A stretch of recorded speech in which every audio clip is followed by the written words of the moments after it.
Why, hello. Morning, guys.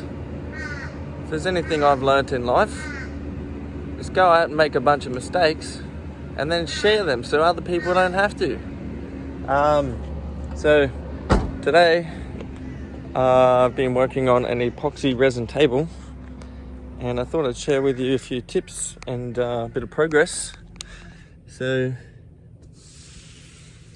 this piece here is lots of small bits of timber or logs. It's actually a tree I want to chop down and then turned it into this. So the whole harvest process was pretty cool.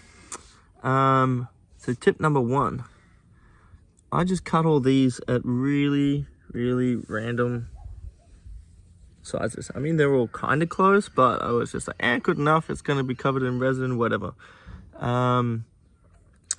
But I kind of want them all to poke through evenly. So it's got resin in between the gaps and then real wood faces.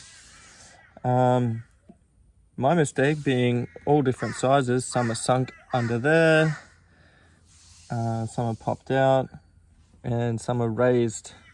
So basically it means that I have to do a hell of a lot of sanding, and that takes a lot of time. So I'm okay with some of them being sunk. I kind of wanted a few to be completely sunk and most of them showing, but you can see there's bits that are kind of like half out. Anyway, if you wanted that to be smooth all the way across, I would definitely cut all your bits of wood the same thickness to make that job a lot easier. The other thing is preparation is everything. And you really want to make sure that when you tape off your edges and build a frame for this to sit in, that everywhere is absolutely, watertight or properly sealed, because one little leak will drain all your fluid out onto the floor or wherever. So you really want to make sure that all your edges are taped well and all corners sealed before you do your pour. So that's that one. And we'll have a look at the other table. Now, the other thing I realized is I went to pour this.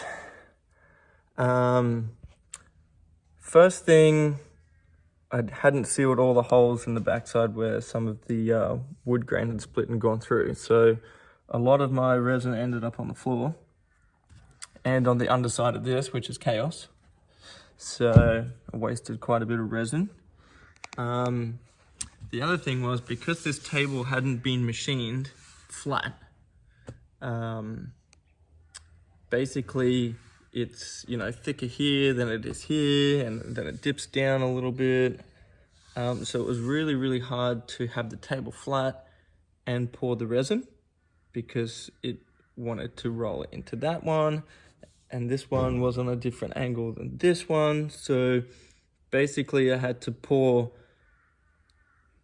these two at different times, because I had to level the table to get this one level, let it set, and then re-level the table for this one, pour it and let it set.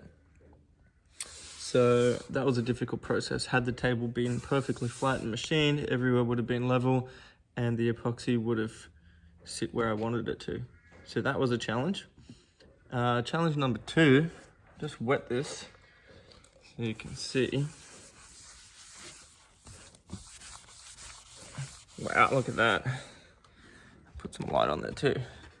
So I'm not sure if you can see on the camera. Oh yeah, you can kind of see that. So here, there's a little bit of a line going across. And same on this one, you can't really see it, but it's a little bit there. So basically what happened is I poured the resin and it wasn't quite enough to fill the hole. So there was a little bit left. And I thought, that's all right. I'll just let it set. I'll mix up another batch and I'll pour it in later. Now, those two pours, they obviously didn't mix because one had set, and then I poured the other one on top. So you end up with two different layers. And when you go to sand it, it'll it'll show a line between the two different layers. It's quite significant on this because I had a different mix of pigment in my different pours. So this is a mix of pearl blue and glow in the dark resin. Yeah, so hopefully it glows. But anyway, tip on this one is if you pour it in and realize you don't have enough, mix up another batch and pour it right in, so all of the liquid will mix together before it sets, and then you won't have this problem. So yeah, there's a few tips. I mean, it still looks pretty cool, but I created a lot of extra work for myself, which you don't have to. So if you're thinking about doing it, don't try it at home. I mean, yeah, no, go for it. Just, yeah, play with it, have some fun. And if you put a little bit more care into the preparation of things, you won't waste a whole bunch of time later on. So it's back to the sanding job for me. Muzzle up is on, and I'll see you a little bit later in the process. Peace.